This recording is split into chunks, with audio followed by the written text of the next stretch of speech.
అల్లు అరవింద్ గారు ఒక ఈవెంట్ లో అంటే గేమ్ చేంజర్ గురించి ఇండైరెక్ట్ గా ఇలా మాట్లాడారు, ఒక సినిమా ఇలా అని చెప్పేసి తర్వాత ఫ్యాన్స్ అందరూ ఫైర్ అయ్యారు. అది గుర్తించి ఆయన ప్రెస్ మీట్ పెట్టి ఫ్యాన్స్ అందరికి సారీ చెప్తాను, నా ఇంటెన్షన్ అది కాదు, నాకు రామ్ చరణ్ ఒక కొడుకు బిడ్డ లాంటోడు, నాకు కొడుకు లాంటోడు, నాకున్న ఏకైక మేనల్లుడు అని చెప్పేసి మాట్లాడారు. ప్రస్తుతం ఈ రెండు వీడియోస్ కూడా బాగా సోషల్ మీడియాలో వైరల్ అవుతాయి. దీని గురించి మీరేమంటారు? సో ఆయన ఉన్న ఒక మెయిన్ అల్లుడు ఒక మామయ్య. సో ఎట్లా చూసుకున్నా సరే వాళ్ళందరూ ఒకటే ఫ్యామిలీ.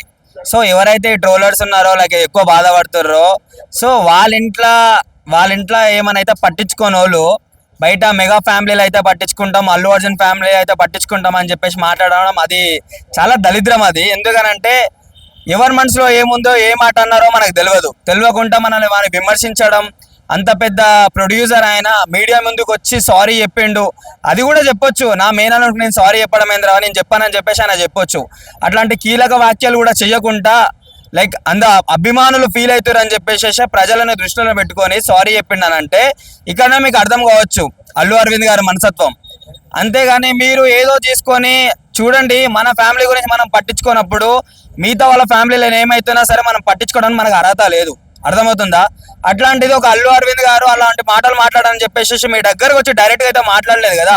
ఆయన ఏదో ఫన్నీ వేలో మాట్లాడదామని చెప్పేసి అన్నారు. సరే ఓకే, అది రాంగ్ వేలో వెళ్ళింది.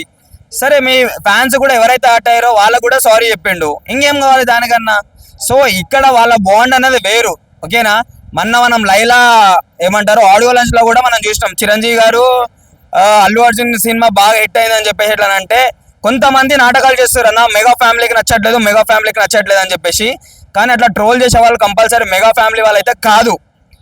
ఇది కొంచెం స్క్రాప్ బ్యాచ్, బయట బ్యాచ్. ఇది వైసీపీ బ్యాచ్ లేకపోతే సంథింగ్ ఏదో బ్యాచ్. వీళ్ళు ఏం చేస్తారంటే మెగా ఫ్యామిలీ అంటే మనల్ని పీకటోడు ఎవరు లేడు కదా అని చెప్పేసి ఒక టార్గెట్ పెట్టుకొని మెగా ఫ్యామిలీలో కలిసిపోతారు చెత్తనా కొడుకులు. సో అట్లాంటి వాళ్ళకి అరే మీరు ఎన్ని రోజులు ఈ కుతంత్రాలు చేసినా సరే ఇంకా అల్లు అరవింద్ గారిని ఇట్లా విమర్శిస్తే అల్లు అరవింద్ గారు ఇంకా ఫేమస్ అవుతారు. లేకపోతే ఇంకొక ఆర్టిస్ట్ నన్నా, ఇంకో ప్రొడ్యూసర్ నన్నా, ఇంకో డైరెక్టర్ నన్నా ఇట్లా చేస్తే వాళ్ళు ఇంకా ఫేమస్ అవుతారు. కానీ మీ జీవితాలు బాగుపడరు, మీరు బాగుపడరు ఎప్పటికీ.